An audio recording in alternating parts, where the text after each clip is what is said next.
There are so many difficult questions in life. Am I looking fat? Should I just eat one more? And to some, what is the purpose of life? Don't worry, I'm not announcing the commencement of a philosophy class. I'm only asking some difficult questions. Questions that generations before us have struggled to answer, and presumably generations after us would continue to. Only a handful of people all over the world and in time got to know the answers. And strangely enough, as I was told by a wise man, those who know would not tell the answers, and those who tell apparently do not know. It is this continuous quest that keeps us all going. Good evening, everyone. My name is Mohit Batra, and I'm a third generation bookseller running an independent bookstore called Rajat Book Corner. I also head an initiative called A Book is the Smartest Handheld Device. Some of you have allowed me to share my craziness enough and more times.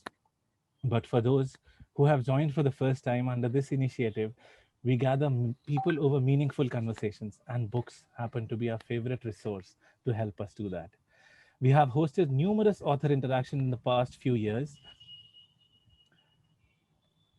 We have hosted authors at the bookstore, at libraries, at magnificent monuments like Hawa Mahal, Jantar Mantar, at luxury hotels.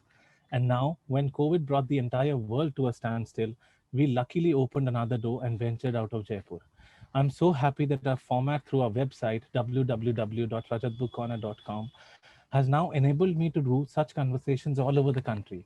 In fact, our author today, Deepak, is currently based in US.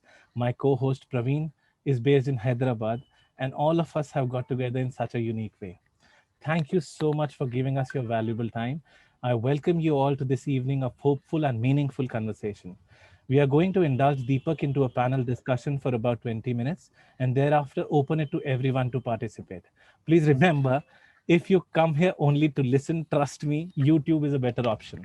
Having said that, once we open the conversations, if you have anything to say, you can click on raise your hand icon. It's there on the reactions button on your screen, and we shall put the spotlight on you to hear your views on the subject of discussion. And while the discussion is on, you may also put your thoughts in the chat box. I now invite Praveen, who not only offered his love and support, but has given wings to my dreams. Not the wings of a falcon or an eagle, or dare I say, neither that of a bird, but those of a butterfly. Praveen has his own unique story to share and is one of the most creative persons I know. Praveen, if you could please take it from here and introduce yourself and of course stories by Miraki. Sure. Thank you so much, Mohit. It's a great journey I have in the last 1 year with you. I must mention that. My journey with books, my journey with deep questions has been there for the last couple of years. I'm not so lucky as Deepak, who started this journey at the age of 17. Having said that, a lot of people have asked me, what is Miraki? The brand Miraki, it comes from the Greek word, which means to do something with soul and passion, to put everything of one's life into it. The butterfly is a reminder of the path of transformation from being caterpillar to butterfly. Only when you submit yourself to the unknown future, you transform yourself to a beautiful newness. And that's what I have found in the last couple of years. The four colors that makes up the butterfly's wing, that is my brand Miraki, are inspired by the colors that my children have brought into my life. The sole purpose, what is the sole purpose of Miraki? The sole purpose of Miraki is give life to a living. And this, I'm very happy that my better half, or I'll say the much better half, my wife, Tripti, has coined this tagline for me. The mission statement of Miraki, before I say that, it's very important to tell that I'm not into this entire vertical of doing activities and all. But for the last couple of years, I was truly searching for what my life purpose is. So I was seeing a disconnect between my work and my life. And I think that if you go to office, spend about 8 hours at office, and then you come back home, and there was a clear cut demarcation of your life and work. I said, that is not what is happening for me. I need to blend this thing in one entity. For that scope, I started Miraki, and I'm very happy to say that I have made some great insight into blending my life and work on a regular basis, on a daily basis. So the mission statement for Miraki is very simple. We are an ecosystem of limitless possibilities of life, changing experiences that are designed to connect you with your best selves. An experiential space where creativity finds its expression along with an inspired audience, just like what we have today. Guys, without much ado, I would like to invite and thank Deepak Ramola for accepting our invitation to talk to the audience today. As you all know, Deepak in the US, it's about 5:30 in the morning. And a very good morning to Deepak. Very short description about who is Deepak, and then we give this platform to the one and only. Deepak Ramola is the founder and artistic director of Project Fuel, an organization that documents and designs human wisdom. He has worked with the women of Maasai tribe to the young girls in Afghanistan and to the sex workers of Kamatipura, learning from earthquake survivors in Nepal to Syrian refugees in Europe and migration affected villages of Uttarakhand, India. Now, who is Deepak? I'm sure you'll get to know more about it, but what is Deepak? Very interesting. This book, I'm sure many of you must have seen, read, and got this book. He has given me the 50 toughest questions of life. And I was going through that. I have completed 40 questions, 10 more to go. So, last 3, 4 days, I've been thinking what question I have to ask him. So, I'm still scouting for a question what I can ask Deepak. And that is what Deepak has made to us. What is Deepak? I'm still clueless about it. He has covered the world with his curated 50 handpicked questions. And I'm very happy that he has asked the right questions. I'm looking forward to probably evaluate these questions along with all of you. Over to Deepak. Thank you, Deepak. Thank you so much, Praveen and Mohit. And hi, everybody. Nothing says I am very excited about this session than waking up at, 4:30 and getting ready for a 5:30 a.m. session. The journey of this book has been as interesting as meeting you today. I haven't written because I felt that now, was a time to ask questions, but more so because I think so many of us have answers that we don't know what question they're answering. And putting a question to them allows us to be able to better define. In fact, there's a quote that one of the readers of the book sent me, and I thought it summarized the book well. It's a quote by David Copperrider who said, "We live in a world our questions create." And I thought, what are the questions that we are allowing ourselves to create? Even in any given situation, if you're having a bad time, if you're having a troubled time, a challenging time, which I think each one of us has had during the pandemic, and you ask, why is this happening to me? Your answer will be uh, of being in an excruciating, in a poignant situation. But if you ask and switch the question and say, what is this here to teach me? You'll feel empowered with the understanding of the situation you're in. So the kind of question you ask is the kind of emotion you will go through. And I'm so glad that so many people are finding resonance with this book. And as Mohit, Praveen, and I talk further about the process, about the journey of the book, and answers that many of you will give, I hope you can offer us your wisdom that you might have felt over the years. Thank you, Deepak. We're delighted to have this conversation with you, and thank you, everybody. You, to begin with, you have beautifully coined this phrase, which I heard, of course, when I came in touch with you. Forward the understanding of every life lesson. Yeah. Tell us about your journey, Um, how this came about. Yes. My mother was pulled out of school, as many of you might have read in the last chapter of the book. My mother was pulled out of school in grade 5 by her grandmother, who didn't want her to study with boys or study at all. Um, Many of you know in 1960s 70s एक धारणा थी specially छोटे गांव में कि लड़कियों को नहीं पढ़ाना चाहिए, and my mother, being the eldest the daughter of the house, was pulled out. But I never believed growing up when my mother would tell me अच्छे से पढ़ो क्योंकि मैं नहीं पढ़ पाई, मेरे पास resources नहीं थे. I thought it's one of those reality show stories, right? Like you kind of do the emotional build up so that people perform well. And my mother said to me at age 14 that the truth is that I didn't go to school, but life has been my classroom, and I have been learning from everything that life is teaching me. I thought, well, if she's learning simply by living, that means everyone who's living is learning something. And where can I find that information? Surprisingly, I went to the master of all answers, Google, and I typed grandmother's life lesson. I typed best friend's life lesson. I typed the life lesson for my crush. and nothing showed up in school. And I was so disappointed that you either had to be rich or famous to have a legacy, to create an impact beyond your family, your community, and your workspace. And that didn't settle well for me. I started collecting life lessons, primarily for my own self.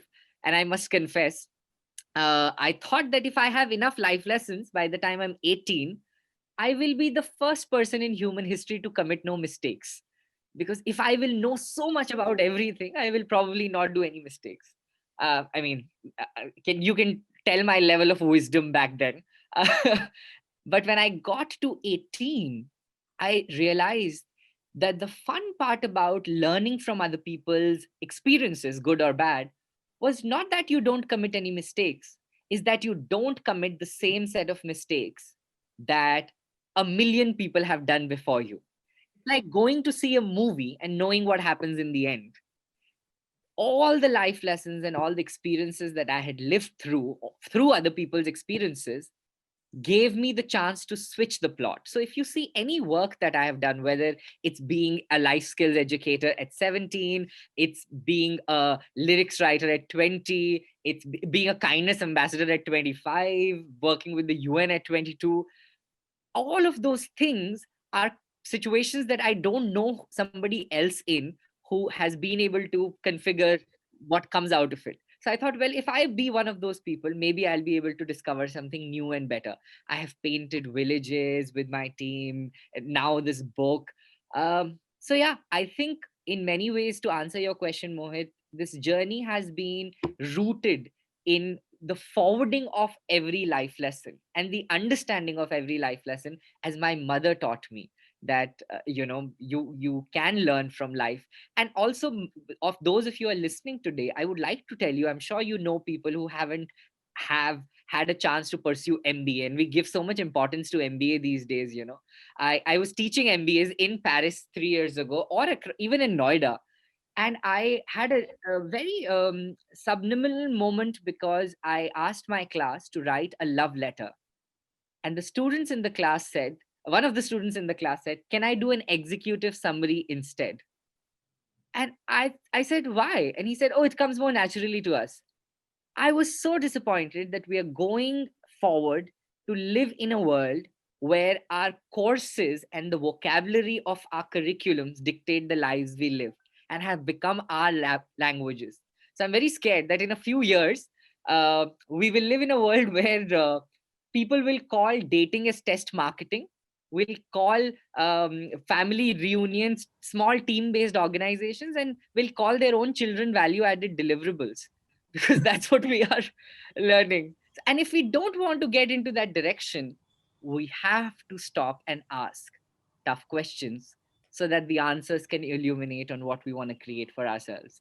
That is, I mean, Praveen and Mohit, does that make sense? Does it resonate with you too? Right. So, taking this further question from you, what you just said, I mean, I find it so difficult that I don't find an ecosystem around me which talks about this kind of hard questions. All right. And I've been struggling to make an ecosystem of myself of like minded people. Not that I don't have great friends who talk so deep about it, but they don't have time to talk so deep about life and tougher questions. Yeah. What are they? Why are they so busy? Is a question I anyways ask. But how difficult it is, Deepak, to create this kind of ecosystem, what you have created for yourself, but for people like us who are not into that genre of having that kind of, I would say, choices in life. How Wow. do we build this kind of ecosystem?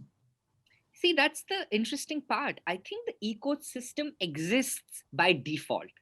We don't leverage it to our advantage because we are so conscious. Like when I was 17 and I was teaching life lessons and human wisdom, I cannot tell you I didn't have friends, because people were like, how can you be 17 and be so deep? And I don't understand that question. What has depth to do with age? What has wisdom to do with having a number associated? A lot of my friends or acquaintances and now people on the internet write to me saying, Deepak, I don't know my life lesson because when I am 45, I will know it. First of all, I mean, I have many, many follow up questions. Who has guaranteed you're going to live till 45? Not to be pessimistic here, but no day is promised. So if you can sign an agreement and tell me you're going to be safe and healthy till 45, I'm willing to wait. Second of all, uh, you know exactly what you know at the age you are. I teach life lessons across the world, and some of my most favorite life lessons have come in from kids as young as 5. A 5-year-old girl in Mother Teresa's NGO Asha Dan in Mumbai years ago told me, when I asked her, "What's your life lesson?" She said, "When you're done using a jar, remember to close a lid." A 6-year-old boy in Belgium, last to last year, told me, his name is Abdul Rahman, and he said, "My life lesson, Deepak, is before you learn how to ride a bike, learn where the brakes are." Now, I don't even know some 80-year-olds who know that you need to define boundaries. I have met the oldest person I think I ever interviewed and worked with was 108. And there have been people who have been 90 plus, and I have sat across them and thought to myself, really, that's what you learned at 90? So full of ignorance and hate and religious bias that I thought, wow, it's 90 years of pent up energy that needs to be spent somewhere. So I think age is a myth when it comes to wisdom. I think Oscar Wilde said it best. He said, uh, wisdom comes with age, but sometimes or many times only comes age. And so when you discount in people that they don't know better, that they will know better when they get to a particular job, position, a privilege, power, that is when that ecosystem is being, I think, to made to feel inferior. I was with a woman. I was just telling Apurva, who I'm staying with, my sister here, and I was telling her that one of the first moments in my life that deeply impacted me was a conversation with a woman जो सड़क के किनारे पत्थर तोड़ रही थी उत्तराखंड में. There was a long jam, and I mean, I'm a very creepy guy. If I am left to my own devices and I have time, I would like to have a conversation with people. So if you sit next to me on an airplane, you'll not be bored. I'll make sure that I ask you things and I tell you things from my experiences. And so we were stuck in a long jam, highway ban raha tha, and I got off the car, and this woman was breaking this big stone for that road side bajri. And I sat with her and I had a conversation, and I said, "What do you really want in life?" I think she was 27, married at 21. And she said, "I have two daughters and I would like for my daughters to do well." And I said, "That's for the daughters. What do you want for yourself?" And she said, "Same, my husband should be healthy and all of that." I said, "What do you want for yourself?" And you know what she said? She said, "If I can really be honest with you, मुझे एक chocolate पूरी खानी है, क्योंकि मैंने कभी जिंदगी में एक पूरी चॉकलेट का बार शुरू के पीस से लेके एंड के पीस तक खुद नहीं खाया." And I was so amazed that there are people in the world whose aspiration is to eat a chocolate bar. So I told her, "I'll buy you one." And she said, "Wahi farak hai, apne paise se khana hai." So I said, "You must be making enough to buy a chocolate." And she said, "Yes, but I always have to share it. And if I eat it by myself, I'm going to live in the guilt. So I want to get emotionally and internally to a point where I'm not guilty of eating a whole chocolate bar by myself and enjoy it." So I would say the ecosystem is that woman who's breaking the stone by a mountainside. The ecosystem is your bus driver. The ecosystem is your family. How many people sit at dinner table and have asked or know what their parents' life lesson is? Somebody 3 weeks ago, on the pretext of the book, sent me something very interesting. They said, "My father is in his last stage of life, and I read your book and I realized I don't know what his life lesson is. And I have seen this man for the last 53 years of my life." So I think it starts a conversation even right at the dinner table. And if you're willing to have that courage, you might be able to discover more about your ecosystem. And, as Mohit could tell you, curating so many books and experiences with people, uh, Mohit, won't you say that ecosystem exists? People who still go to the self-help section, people who still probably want to pick 3 copies of a book when they come in to buy one. Rather than books, I would say I've never felt guilty of eating not one but numerous chocolates all by myself. So yes, that ecosystem does exist. But what a beautiful insight, Deepak. I was so happy to listen to you. I mean, we could sit here all day and just keep on listening to you. Thank you. So many things didn't make it to the book. Like I I'm sure. literally had the construct of 50 questions. I wish I could do 120. And for the benefit of everyone who's watching and listening right now, I must tell I started with 3,000 questions. So if you think 50 questions are tough, I wish you could have an access to 3,000. You would be crying with me because on many days I was like, I don't know how to write this book. and do another question which is not tough. You mentioned about the emotional involvement, the example that you shared with this lady who was breaking stones on the highway. Personally, how do you create that emotional detachment when you've involved yourself with so many stories, moving yourself, getting involved, and the way intensely and passionately you've got yourself involved with so many people? And at the outset, I can comfortably, rather everybody can comfortably see you yourself are a very emotional person. So how do you detach yourself from all of that and move on to the next story? Wow. I think you never fully detach yourself, Mohit, because if you have given the honor and the respect of absorbing another human being's story and celebrating it, I think a part of it remains with you. As I'm talking at 5:30 in the morning about that woman, I'm suddenly reminded of things I'm grateful for in my life. I think what you come to learn is how to use it so that it fuels you, it charges you to better things rather than diminishes your light and makes you feel, oh my God, the world is a hopeless place.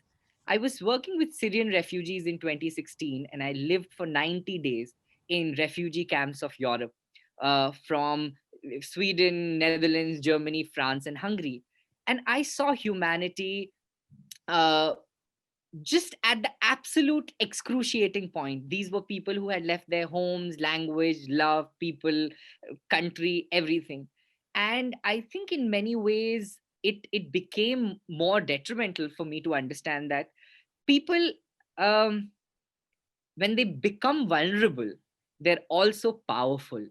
And we don't really see that happen because self love is not a priority, that we don't put ourselves into the forefront. The few things I've tried, I must tell you, it's a journey. When I started at 17, teaching at 17, you would tell me an emotional story and I would cry more than you would cry. And I was a mess and I couldn't ask the next question better.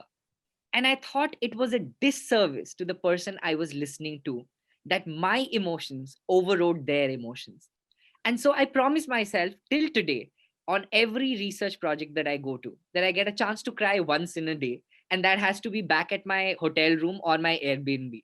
It never can be in front of the person because I have to give their emotions the spotlight.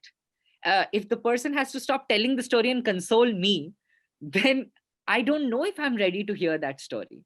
And in many ways, I think the detachment is happens. Actually, it's not a detachment, as I said, it is morphing of that energy into something else. I'm never looking to say, oh my God, I've heard this and I need to let it go.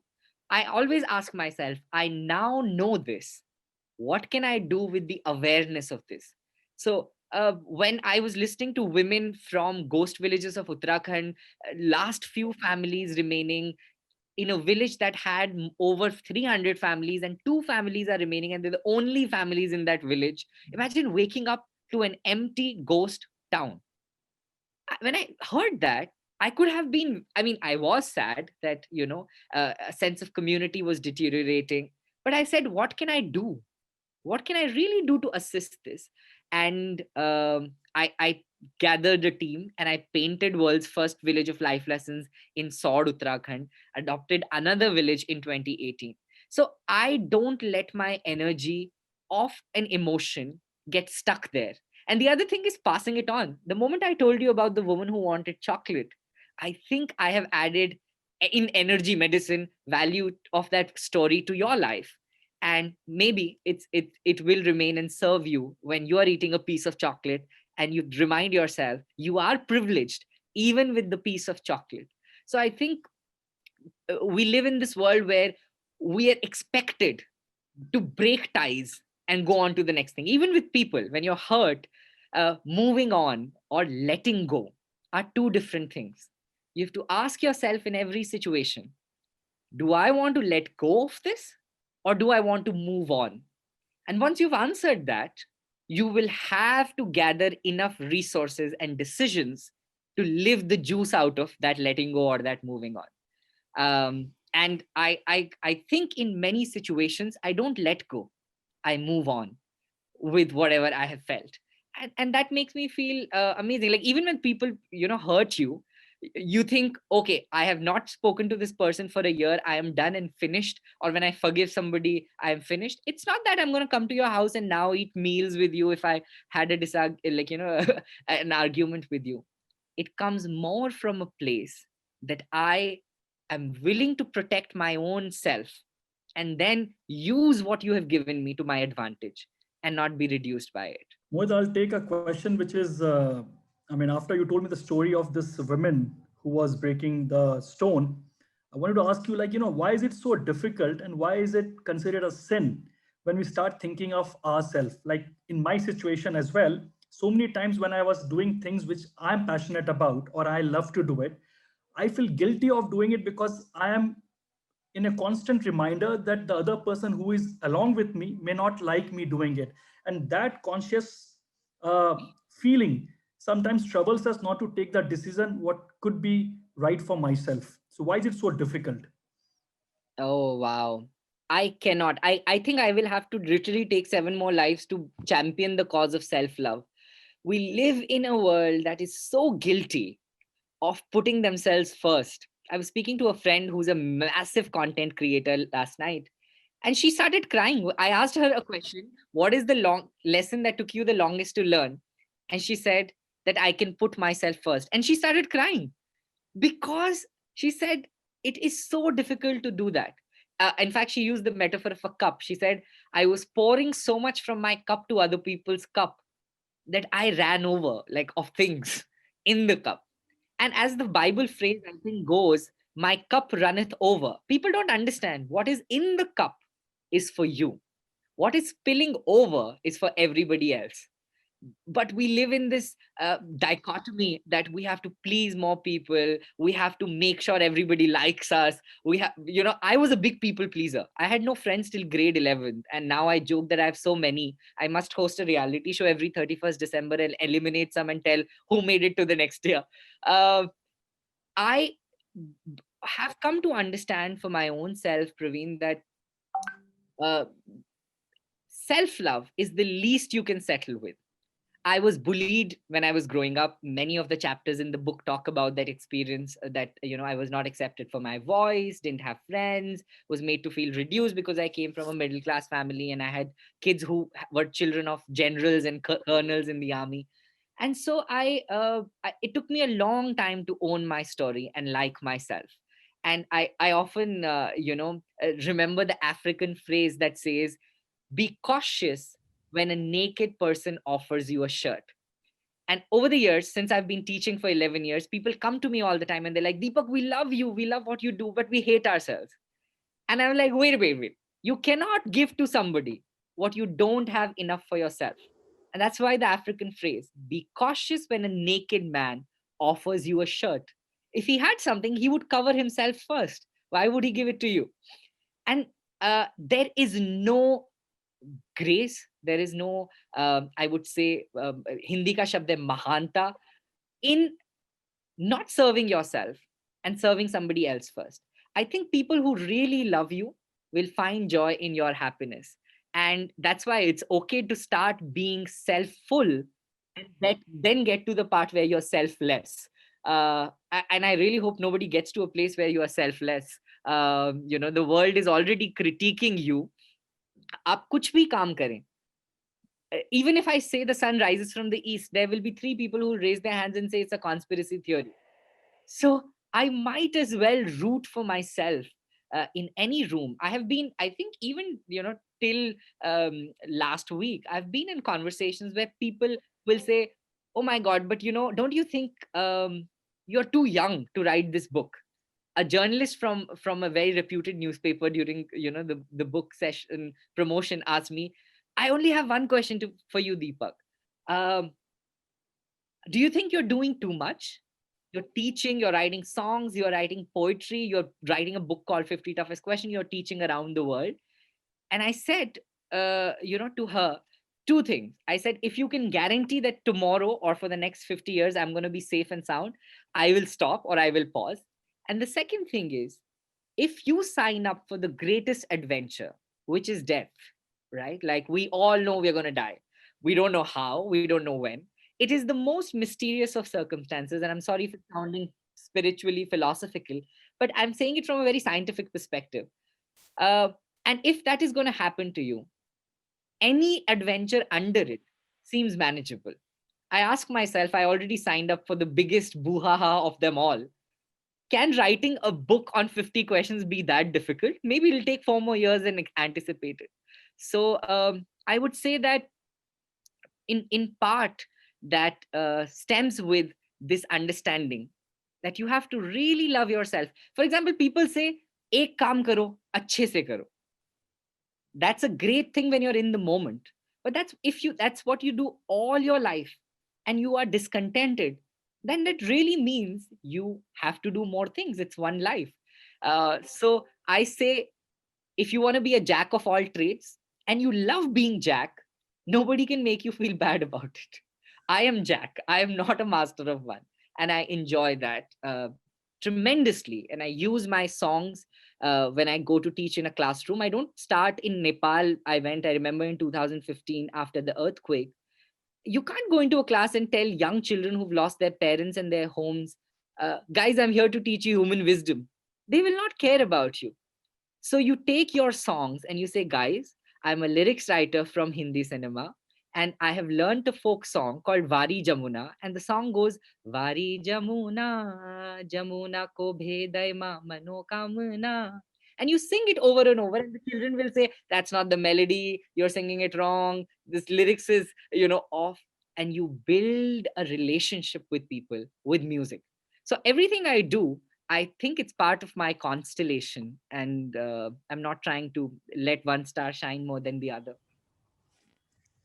Totally, I resonate with the phase what you are going through. It's only thing that I have gone very late in this realization, but very happy about this thing. But also would like to just give a phrase which I and my friends used to talk a lot about when we were in school days. I mean, George Eliot has said that I not only to be loved, but to be told that I'm loved. People don't express love. I mean, a lot of time we have seen that there must be Yes. a feeling, but yeah. Yeah. Go ahead. Sorry. No, I So, was just, so I was so why carried is away with it what you were saying. I was nodding in I really sound. fail to understand why people fail to express their feelings in whichever form it is. Even you're writing a letter or sending a postcard or just saying, "Guy, I love you." I mean, it's so difficult. It's so difficult. The feeling is there, but the expression somewhere it gets not coming out. So why is it so? I think one is that we've been far too long rewarded for being the strong one. If you're emotional, you're looked down as a weak person. आप किसी को कह दें कि if you're a man and you tell somebody I really love that shawl, it's almost a thing of, my god, like, do you observe other people's shawls and shoes?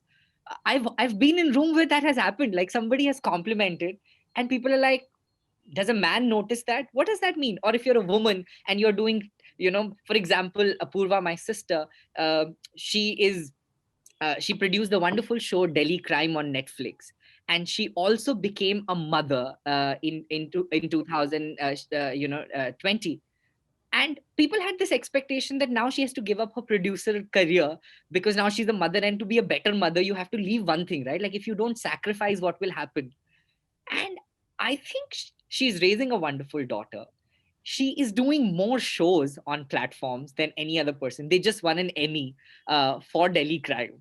I think you all dictate, and we all dictate what we want the label to mean us. And many people are very afraid of looking emotional, looking silly, or thinking, why should I say this? Like, doesn't the person already know it's a beautiful shawl? Yes, the person knows it. They don't know it in your voice. So drop your ego or drop your fear and let them know that they look beautiful. There's a quote by I think, John Gordon's in a play written in 1950 called The Curious Savage. And the statement is, people say, I love you all the time. When they say, take an umbrella, it's raining. Can I get you a cup of coffee? Let me do that for you. Let me drop you home. Hey, are you hungry? Should I reheat the food? Watch yourself. It's getting dark out there. Or when they say, even when they say, are you hungry? People say, I love you all the time. We just have to listen to it, my dear, as John Gordon says. And that's the other side of the coin, Praveen. We are loved, but not in always the language we expect to hear it in. If you tell me, oh my God, Deepak, I love you, and you can say it 800 times on this call and say, I love your book, the fact that you organized this and you showed up makes me feel loved enough. So I don't have to hear it in exact terms, but I have to also understand the 100 ways to say I love you that people say it. So if you feel that you are not being loved enough, the first question is, are you waiting for people to say it in your language versus hearing it in a language they are comfortable in? Even after that, if you are still hungry for love, make it apparent. I call up my friends, and I tell them, I think, I've been, I think, giving talk to like 5,000 people, and I've called my friends and said, tell me why I'm amazing. And they're like, weren't you supposed to give a talk? I said, yeah, I'm backstage. And they're like, why do you need to hear it? 5,000 will people clap. Like my best friend will always be like, 5,000 people will clap you and you will know you are loved. I said, no, I need to know it from you. And like he or she would say in that situation, oh my God, you're so greedy. But let me just tell you, you are a really good speaker and I really love you and you're going to be fine. And you have so many stories. And I think there is no shame in asking for it. uh, you know when we are children, the only way we express is we cry. When we poop, when we are hungry, when we are cranky to go to sleep. I think as adults, we have to cry for that affection and not literally cry, but cry in interesting ways, because now we have the gift of language and we have the gift of sound and we have the gift of resources. So if you let people know that, please tell me how the shawl is looking, or please tell me how my new hairstyle is, there is no shame. And if you think there is shame, then you're not with the right set of people. You have to be able to pick the people who will still, call you names, but tell you how you need to feel, good about yourself. So I think this world we live in, uh, again, an African thing that comes to my mind is that people peck. There's a phrase Maya Angelou, the great African American author, used to say: "Don't let people peck you to death. People will come to you." And the Africans say that they'll come to you, and what they'll do is they'll say, Deepak, I don't like how your accent sounds. And they'll go. What they've taken from you is your confidence of communication. The next time somebody will come around and say, oh my God, you've gained so much weight since I last saw you. And they take away your sense of body image from you. So because they don't have the power to come at you and kill you at once and say, you know what, Gaurav or XYZ or Geeta, I hate you and I don't want to see you ever in the world and I'm going to kill you. Nobody has the power to do that. So they come to you and they take small pieces of your self confidence and chip it away. And our entire fight, I think so far, what I've learned for myself is to protect ourselves from people who peck you to death. And the only alternative to that is to let people who will make you feel loved protect you and ask for it. Deepak, are you sure you are in US right now and it's 5 a.m.? I know, I feel so I'm excited. amazed at 5 a.m. in the morning. I'm amazed at my own self. This is the time I write. And if I'm Wow. talking so much, I must tell you I'm enjoying this deeply because this is my thinking time. I don't talk generally so early in the morning. Wonderful. We are so glad we caught you at the right time then. So, we've already crossed 45 minutes, and I'm sure none of us have realized that yet. So Oh, beautiful wow. listening to you. So, Deepak, I think, Praveen, we should open up the questions. There's somebody called Sure. Avinav Luthra who has a question here. And before Avinav comes on screen, Deepak, can you tell us a story? Uh, Any story? You're in the oh, creative flow right now. okay. Um, There is a story I read, which I don't think so it has left me. And the story is that um, the great philosopher Zusya was on his deathbed, and his students gathered around him. It's a short story, and the students gathered around him and said, "Master, what do you fear most about dying?" And the master, in his absolute broken voice, in his last moment, said, "I really am scared of what they will ask me in in heaven or in hell."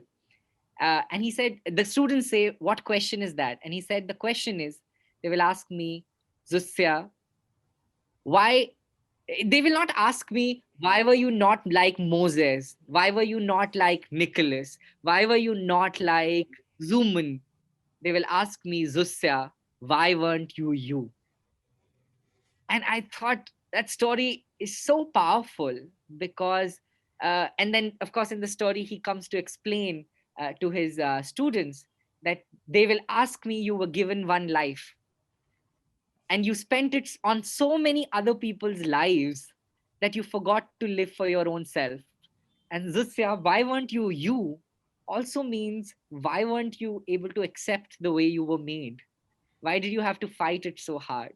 So I love that story and I love that question because it's a perspective, right? And I think the world we live in, people think solutions are formulas. No, solutions are perspectives. My book is one form of that perspective.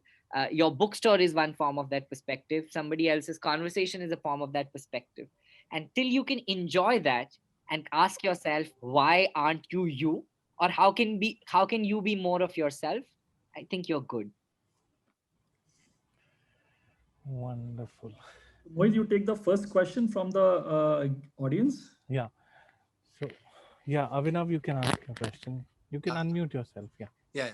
So, hi Mohit, hi Deepak. It's very Hey. nice listening to you. So I had this question.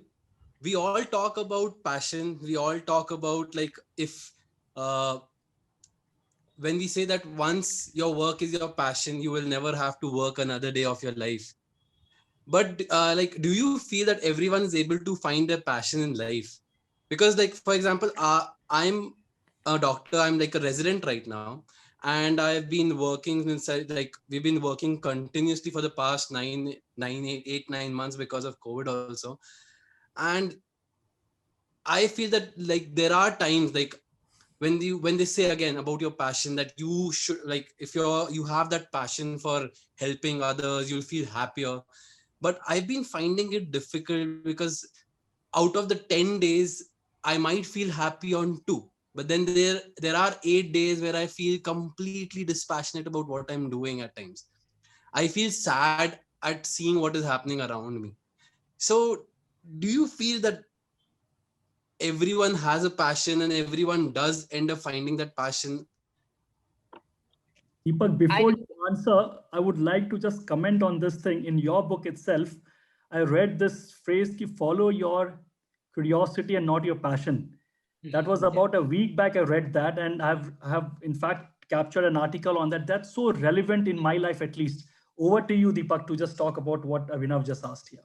No, thank you for reminding me because I was going in that direction as well. And exactly what you said, I feel, Avinav, that your calling evolves over time. I say this in the book as well. People think that one day they will wake up and they will land up on that idea that is going to be their fulfillment and their purpose. Doesn't happen. I've been serving my calling for last 11 years. I mean, I discovered Project Fuel at age 14 and started teaching at 17. And I can still tell you there are days when I don't feel happy or contented with what I'm doing. I'm like, am I doing enough? I taught 4 lakh people, but have I taught enough? I also go through those moments of really self doubt. And in those moments, you build up to the next level. What I would say is two things. If you feel that you are not feeling fulfilled with what you're doing, how much are you willing to negotiate to try things that you can do? Are you doing them only 2 days a week? Are you doing them, like, for example, I loved writing songs and I didn't have a music background. My family was not in the music industry. So I would pick up a song every morning. I would take off the lyrics of it and I would put it in my own words in that tune. And that's how I taught myself to be a lyrics writer back in grade 10th in Dehradun, far away from Mumbai. My school bus, I mean, from my home to my school, the distance was an hour and a half. And it would play AIR FM Rainbow. And I would take the first song on the radio, for example, Pehla Nasha. And if you take the melody of Pehla Nasha, it is da-ra-ra-ra-ra, ta-ra-ra-ra-ra, ta-ra-ra-ra-ra, da-ra-ra-ra, ta-ra-ra-ra-ra, ta-ra-ra-ra-ra.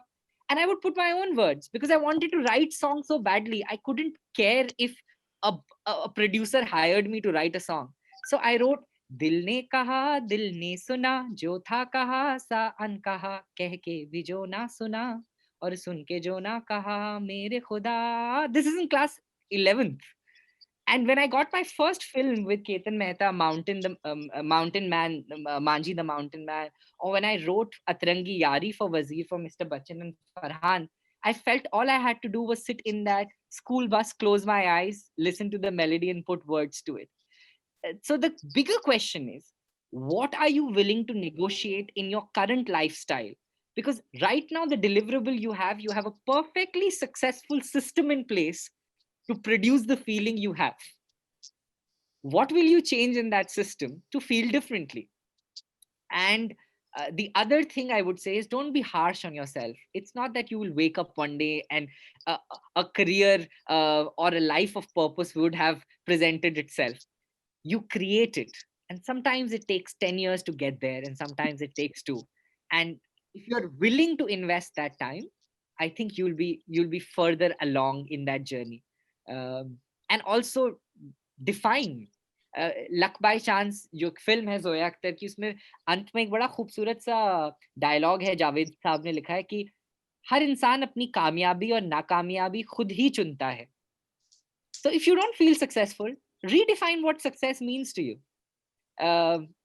Like for example, I'm working on my next Hindi book, and my goal is to wake up 5 o'clock every morning.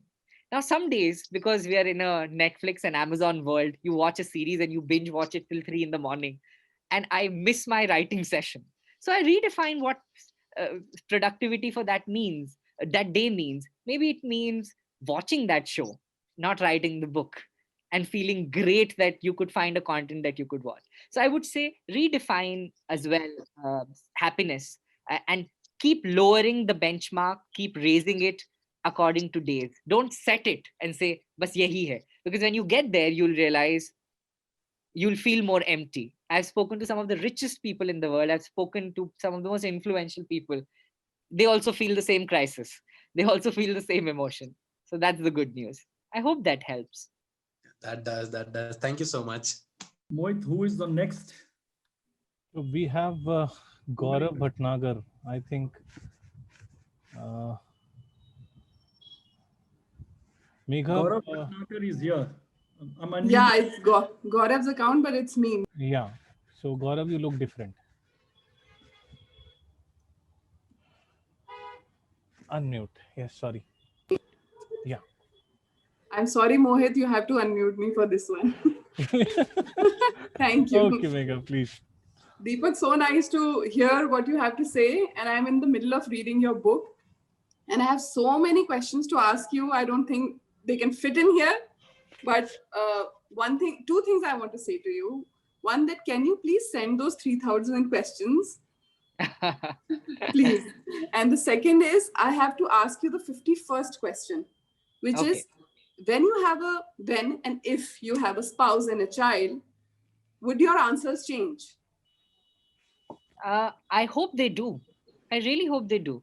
I don't want to live a life where all my answers matched up exactly what they were at 21. I've played this game for so long with so many people, and their answers change within days. I asked them the question today, and 3 days later, an experience redefines what they feel about a particular question. And that is a great proof that you are evolving and you're growing and you're failing and you're succeeding.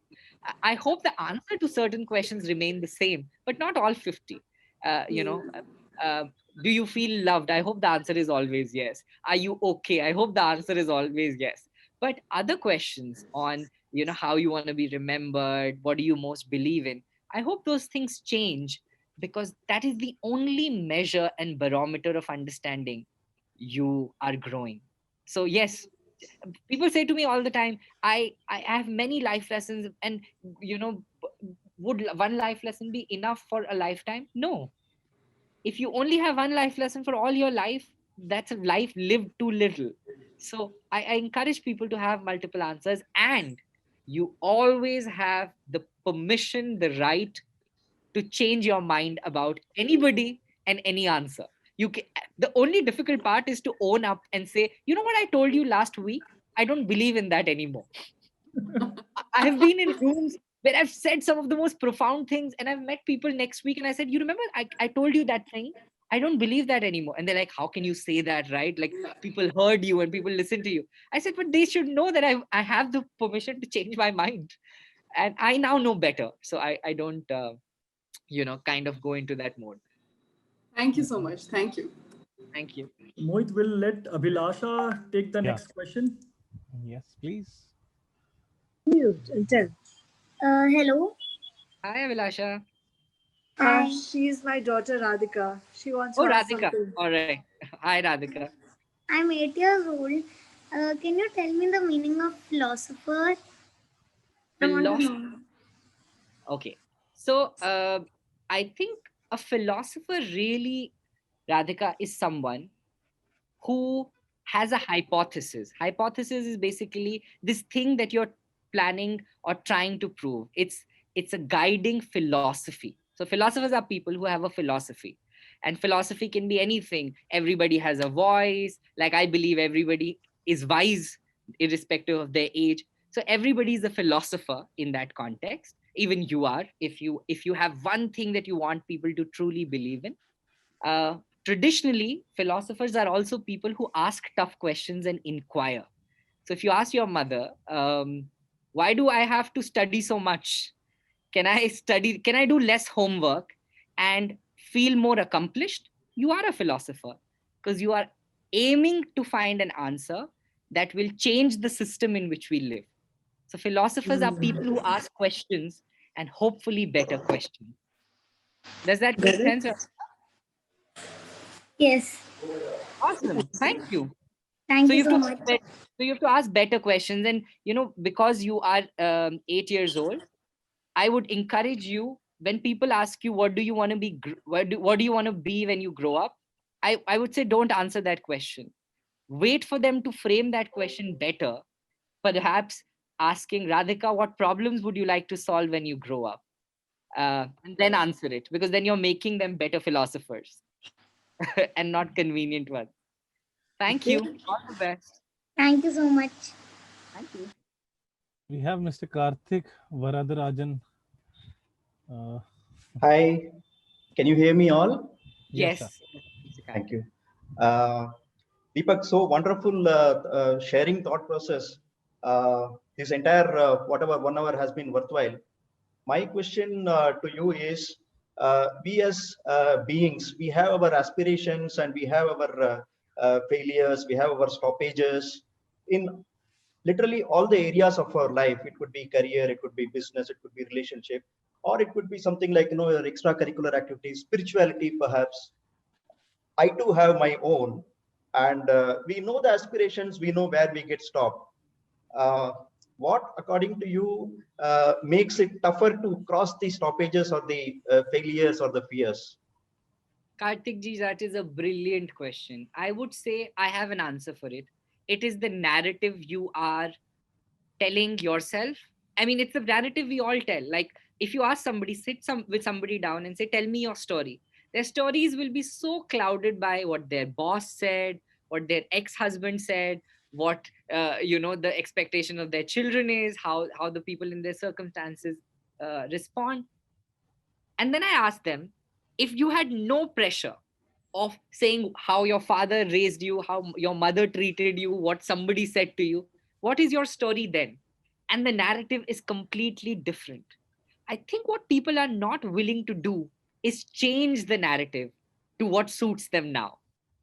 We are telling ourselves the same stories, and those stories have stopped inspiring us about ourselves. I would tell, like, for example, the story of just, I think, having a voice that sounded like a girl and how I was bullied for it. I told that narrative so long growing up that I had no friends until I changed the narrative. And I used to say, you might think I sound like a girl or a kid, but I love my voice and I think it's amazing. And it really switched everything. And I'm not saying everything has to be loved and we have to go to extreme corners of saying everything we don't like ourselves, we have accepted it. I hope we get to that point. But the only blockage I see is the story you're telling about that thing. So, if you're saying, oh my God, I'm stuck in a really bad job, then the story is, I need this money. or my life is miserable because I'm in this job. Maybe you change the narrative and you say, you know what, the job sucks, but I need this money until I find something better. I'm doing this. Now that's a switch of the narrative, and it's an empowering narrative. So pausing every now and then whenever you feel a blockage and saying, what's the story I'm telling about this? And is that story empowering, or is it making me feel inferior? I hope that helps. Thank you. Thank you. Thank you. Deepak, how much time do you have? 5-10 minutes more? Yeah, we have 2-3. Okay, sure. Perfect, great. So we have Dr. Suresh Sharma next up. He's a dear friend. Suresh uncle, good evening. You can unmute yourself, please. You are listening? Yes. First of all, Mohit, you are a survivor. In the days of the bookstores are vanishing, you are doing the this lively chat and reviving, and it is like CPR, cardiopulmonary resuscitation in our term. You are reviving the book world. Na? Deepak ji, I have to ask the one question. Are you happy with comfortable with Hindi also, Deepak ji? Ji, bilkul. Whatever you feel like, sir. Deepak ji, first I give compliment to you, and I see as a young monk, giving so many good things. लेकिन एक मैं ये सोचता हूँ कि आप when we talk ना, we give example and proverbs, quotations of so many people, Eliot, Hardy, this Fayan, and so many people I may not have heard their name. तो वो उनको ऐसा लगता है मैं थोड़ा inferior हूँ, तो वो सोच सकता है कि मैं थोड़ा सा, तो अपने इनको कुछ कम नाम देके ही अच्छी चीज को बताएं, तो वो कैसा आप महसूस करते हैं? क्योंकि जो इकिगाई का जो सेशन हुआ था, वो मोहित जी ने कराया था, उसमें स्वीडन के जो राइटर था ना, उसने लिखा था, बोला था कि जो writing simple is very difficult. Yes. तो सिंपल से तो आप उसे किससे इससे वो एग्री या उसे वो रखते हैं आप? जी. जी. थैंक यू सुरेश जी उस सवाल के लिए. मुझे लगता है coating people should not feel bad, क्योंकि इसका मतलब है कि किसी की कही हुई जी हुई बात आपके दिल में इतना घर कर गई कि जितनी बातें 24 घंटे में हर रोज होती हैं, वो एक बात आपके जहन में आज भी है और आप उसे पास करना चाहते हैं. दूसरी बात ये है, not everybody is articulate enough to say the exact thing in 10 words. So when you borrow from literature, when you borrow from art, you give, तभी हम संगीत सुनते हैं ना, वरना हम क्या कहते हैं, अपने गाने खुद गाएंगे, अपने गीत खुद लिखेंगे, अपनी कविताएं खुद लिखेंगे, क्योंकि किसी ने हमारे जज्बातों को बयां करते हुए वो बात इतनी सटीक, इतने संक्षेप में कही है कि हमें लगता है ये तो मुझे कहना था. और मुझे लगता है जब हम उन बातों को रिपीट करते हैं, कहीं ना कहीं खुद को याद दिलाते हैं कि किसी ने हमारे जज्बातों को शब्द दिए थे, और शायद अब जो हम बात कहेंगे वो किसी और के लिए उस अग्रिम दिशा में वो काम करेंगी कि आपने जो शब्द कहे वो शायद किसी और की धारणाओं और अनुभवों को संक्षेप में बयान करते हैं. तो मुझे लगता है जो लोग रिड्यूस्ड फील करते हैं कि भाई, जैसे कई बार होता है, मैं तो बहुत कोट करता हूँ, आई रीड अ लॉट, और मुझे लगता है कि ये बात मैंने जो 4 पेजेस में कही वो माया एंजेलो ने 2 शब्दों में कह दी. If somebody feels reduced by it, अगर किसी को उससे छोटा महसूस होता है, तो I don't think so it is on you or me. It is on that person, because then they are comparing themselves to saying मुझे तो इतना याद नहीं रहता. तो बात का मूल तो वो भूल गए, बात की शक्ति और बात याद रखने की शक्ति पर वो अटक गए. क्योंकि मेन मुद्दा किसी को कोट करने का ये होता है कि सुनो मैंने ये बात सुनी थी, क्या इस बात का तुम पर भी वही असर होता है जो मुझ पे हुआ था. मुद्दा ये नहीं है कि देखो मुझे 400 कविताएं याद हैं, क्या तुम्हें भी 400 कविताएं याद हैं. तो जब लोग अक्सर मुझे लगता है अपने आप को उस दृष्टिकोण से मापते हैं तो वो मेन मुद्दे से बहुत दूर चले जाते हैं. और आखिरी बात मैं ये कहूंगा कि art can only be celebrated in the living.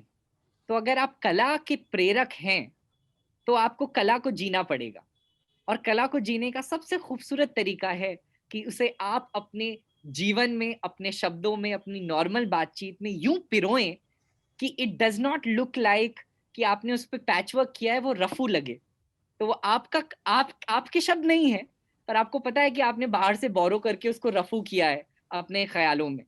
So, मुझे तो बड़ा मजा आता है किसी और के, आज से 50 साल पहले मैं 1950s के क्यूरियस सैवेज वाले प्ले का वो कर रहा था, जॉन गॉर्डन्स, जिसे आज I think it's been what I would say 71 years since he died. But जैसे ही मैंने उसका नाम लेकर, उनकी बात कहकर इस सेशन में उन्हें फिर से जिंदा किया, I think that is an honor to somebody who lived 71 years ago and said something so powerful that a 29-year-old boy could use it when he wanted to answer something. So दीपक, आपको इसी बात पर आपकी permission से मैं एक example देना चाहूंगा सुरेश अंकल को. सर, मैं जब 11वीं या 12वीं कक्षा में पढ़ता था तो हमने दोस्त लोग के साथ ये फ्रेज जो मैंने थोड़ी देर पहले बोला कि you not only to be love but to be told that you are love, मुझे काफी प्रभावित किया था, काफी ज्यादा प्रभावित किया था, और उसको मैंने अपने जीवन काल में बहुत अनुकूल इस्तेमाल भी किया है. मेरा हिंदी इतनी अच्छा नहीं है सर, लेकिन फिर भी कोशिश कर रहा हूँ मैं. अभी मैं जब भी ट्रैवल करता हूँ सर, दुनिया के कहीं भी कोने में, मैं वहां से पोस्ट कार्ड भेजता हूँ. मैं अपने दोस्तों का एड्रेस ले लेके उनको पोस्ट कार्ड भेजता हूँ, हैंड रिटन पोस्ट कार्ड भेजता हूँ उस कंट्री से.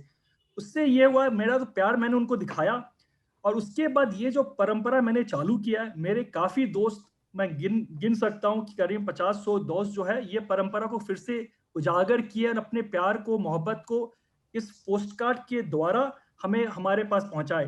तो message is important rather than the messenger, इस मेरा ये तजुर्बा, छोटा तजुर्बा दीपक के सामने मैं कहना चाहूंगा. Thank you. thank you. Deepak, you also, thank you, Suresh uncle. Deepak, you also mentioned something called unposted postcards in your book. If you could quickly, we'll just take 2 more questions. If you could quickly tell us about what that is entire idea and initiative was. Oh yes, and actually Suresh ji, आपके सवाल से भी जुड़ा हुआ है. कई बार मेरे Instagram पर लोग मुझसे आके कहते थे, दीपक जैसा आप लिखते हैं ना, हम नहीं लिख पा रहे हैं, so can you write for us? I want to tell my husband how much I love him. I want to tell my mother. And they said, can you make it more poetic? तो मेरे एक दोस्त हैं विभोर यादव, दिल्ली में बड़े amazing photographer हैं, और उनकी तस्वीरें ऐसी हैं कि आई फील वेरी इंस्पायर्ड. मैंने अपनी कई कविताएं उनकी तस्वीरों से प्रेरित होकर लिखी हैं. तो लोगों की इस रिक्वेस्ट को और विभोर की उस टैलेंट को कंबाइन करते हुए हमने एक इनिशिएटिव शुरू किया करीबन 1.5 साल पहले, जिसका नाम है अनपोस्टेड पोस्टकार्ड्स, जहां लोग आकर एक थीम, एक इंसान जिसके लिए वो कुछ लिखवाना चाहते हैं वो करते हैं, एंड इट्स एब्सोल्युटली फ्री. और विभोर एक तस्वीर चुनता है जो उस मैसेज से रिलेट होती है, और मैं एक छोटा सा 200-300 शब्दों का, कई बार 50 शब्दों का एक मैसेज लोगों के लिए ड्राफ्ट करता हूँ. और आप विश्वास नहीं करेंगे the power of that. I wish I can run data analytics someday on every request that has come in.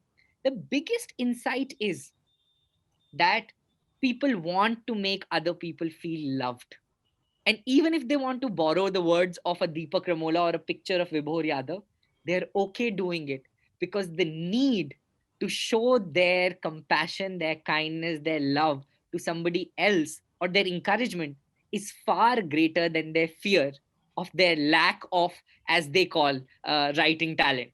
So unposted postcards mein, Mohit, people can literally send us. We open it in seasons because, I mean, as you know, there is so much, time deadlines and schedule challenges, but we do it in batches. And I think we're going to open the third season very soon. People write in a request ki meri mother ke liye, please can you write a postcard, and we write a postcard for them. And it's a wonderful experience. I love offering my words. I mean, it's great to put it in a book, but imagine every day putting it in a postcard for a complete stranger on the internet, and making them feel loved with your skills and your talent. We'll just take two more questions. And there's, I think, Girish who's asked a question. Girish, I've unmuted you. You may, Girish Jain. Hello. Hi, Deepak. Hi, Girish.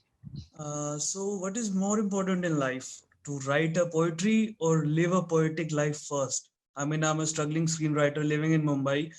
I write character stories. They are adventurous, bold. They are making mistakes. Sometimes I get jealous, envious of my own characters, that I'm not doing all those mistakes. I'm not going on all those adventures and everything. So what is more important, writing, expressing first on paper for other peoples to follow, or living that kind of life first? Oh, wow. That's an amazing question. I think you can do both. I think it's not an either or situation. It's an and situation. You live a poetic life, but you also write poetry inspired from the lives of others. If you take my first Hindi poetry book, it's called Itna To Main Samajh Gaya Hoon. And most poetry, as one of the critics wrote, is about love that could have been. And इतना दुख उस किताब में है प्यार को लेकर कि if I were to live all of that heartbreak myself, I would not be writing another book. So I'm glad I haven't gone through that much heartbreak. But I'm willing to borrow from the 4 lakh people I have spoken to and their heartbreaks. If you feel the need to live everything yourself and then be poetic, then you're being mechanical, then you're being limited, then you're being functional. But if you truly believe in poetry, हम कविताओं में क्या करते हैं, हम metaphors बोरो करते हैं, right? गुलजार साहब ने कहा कि क्या कहते हैं, तेरी बातों में किमाम की खुशबू है, तेरा आना भी गर्मियों की लू है. He is borrowing the metaphor of loo and किमाम की खुशबू. He's not saying कि तुम्हारा आना अच्छा लगता है क्योंकि तुम आती हो तो मैं बात कर पाता हूँ. He's not saying that. When a poet can borrow metaphors in his poetry or her poetry, we can borrow other people's lives to write about them because they are our metaphors. I can write about, I don't run a bookstore, but I wrote in this 50 toughest question an entire chapter on bookstore. I was telling Mohit that, I've written an entire chapter that bookstores are the most secular place in the world, because a Hindu book will be right next to a Muslim book and there is no problem because both of them have to sell. And if they want to reach their audience, an LGBTQ book will want to make peace in the same shelf with a staunch, straight, opinionated man or a race-induced man. So I don't think so I have to own a bookstore to feel that. And similarly, I don't have to go through all the lives of the characters that I am writing about. I hope to meet them. I hope I get to meet somebody who I feel like, oh, that resembles my character. But that's the luxury of also fiction, right? Because as they say, all fiction is somewhere non-fiction in the world. आप कितनी भी विचित्र चीज लिख लीजिए, कोई ना कोई इंसान होगा दुनिया में जो उसके ट्रेट से मैच करता होगा. So you will discover them. Sometimes you preempt and write it and discover people. Sometimes you discover people and they become characters in that. And also, I would like to encourage you to not say you're a struggling screenwriter, because every time somebody says, I'm a struggling this, I am compelled to ask them, so tell me about your struggles. If you say I'm a budding screenwriter in Mumbai, I would ask you, what all are you working on? So, maybe that could help, but just my suggestion. And thank you for that question. We have so many people. So should we do one or two last questions? Otherwise, this would not end. Right. So I think Praveen, Kabir is wanting to ask a question. Should I put him on this? You need to go home, so better take his question. Yeah. Then we'll ask Sandeep Rathi to take the last question for the day. Correct. So Deepak, Kabir is on Kabir, you can ask your question. So, Deepak uncle, I want to tell you something. I was not to ask you that Mohit Batra is my father.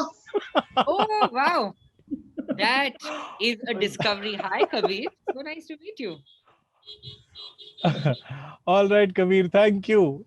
God, do you have a question for Deepak, sir? No. No, all right, Thank wonderful. you. Great. So we'll just take one more question. We'll take it from Praveen. You can tell me the last question. Sandeep Rathi is here. He was raised his hand. Hi Deepak, good hearing you. So my question to you is, can you elaborate more on move on and let go? Oh, wow. Okay. So we're retracting to that entire conversation that we had about in any given situation, I think when you let go, you uh, you are finished in a way that you forget or erase and be done with that. I think when you move on, as I was mentioning earlier, you try to cultivate that and you take that into whatever the next thing you're doing. Both of the situations will arise in life in many ways and with many people. uh, a lot of times people move on with the expectation that the other person will say sorry. I mean, after a breakup, right? You're like, my ex or my whoever has hurt me, this friend is going to come back to my life and apologize at some point. That is moving on with a certain expectation. Letting go can be empowering, and it can be like, I have let go of even that expectation. So I think the difference between letting go and moving on is, how do you want to feel? Do you want to feel empowered? Do you want to feel informed?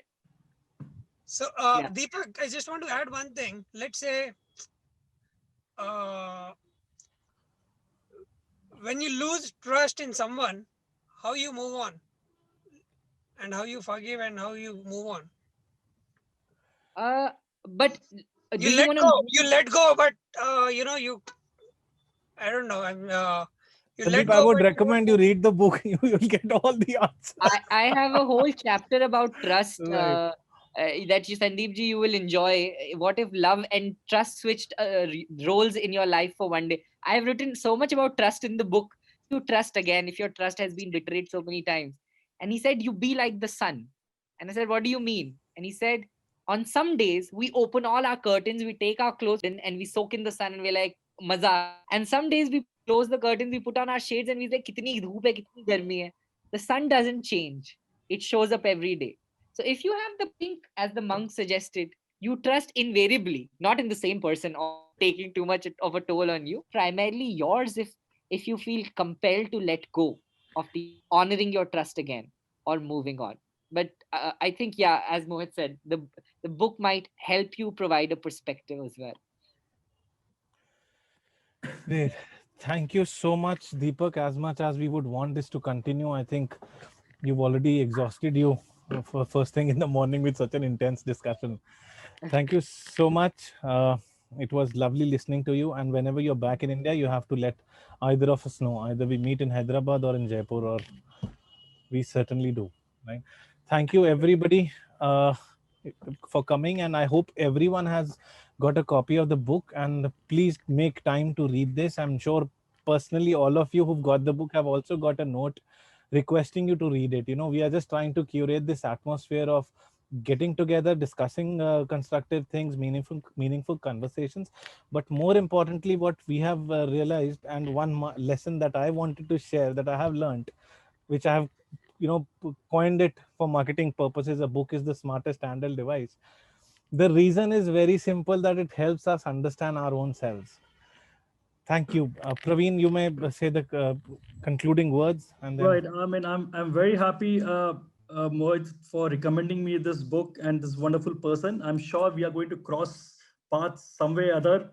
I mean, I'm very happy that today we had this conversation with Deepak, and reading this book definitely had made me got clarity about a lot of facts about life. Follow your passion, follow your curiosity was one area which has really deeply moved me and is going to help me in the long run. I'm very happy about it. Deepak, whenever you are back to India in Hyderabad, love to meet you in person. And guys, if as I told earlier, if you if you like me, if you like this thing, what we did today, please like us, follow us, and also spread the good words, because what I have seen in the world, a lot of paid news have been circulated, a lot of faulty news has been circulated, dirty news has been circulated, but goodness doesn't find its way because it always gets suppressed. So goodness, good books, good conversation should be told to the world outside. I would love to hear from you. We are always available, myself and Mohit, and definitely we look forward for such meaningful conversation in the future as well. Thank you so much, guys, for coming and giving us your 1.5 hours of your life. Yes, thank you so much. I just wanted to say a big thank you to everybody who tuned in. You picking up a book or signing up for a session that's called 50 Toughest Questions of Life already indicates that you're further along than most people into answering them. And I want to say a big thank you to you, Praveen, for putting this together and doing what you're doing and following your curiosity. And Mohit, to you for writing those handwritten letters, for putting inspiration into my heart for this book. And thank you for making me speak so passionately at 5:30 in the morning, until 7, I think, almost. But forward to meeting and bumping into all the people who were part of this session throughout life in some corner, and to you both in person. Thank you so much. Thank you, Deepak. One last thing I just wanted to mention to you. I've done almost 100 author sessions in the past couple of years. This is the first time I have my father and my son, both of them, tuned in to listen to you. Yay! The whole Batra family. Thank you so much. Yeah, thanks, buddy. God bless. Thank you. Bye. Bye. Take care, everyone. Thank you. Thank you for watching this video. If you also love conversations at a bookstore, please do subscribe and like this channel. And if you wish to host your favorite author over a chat, do mention the same in the comment box and witness magic happen. Please also visit our website www.rajatbookcorner. This is Mohit Batra signing off.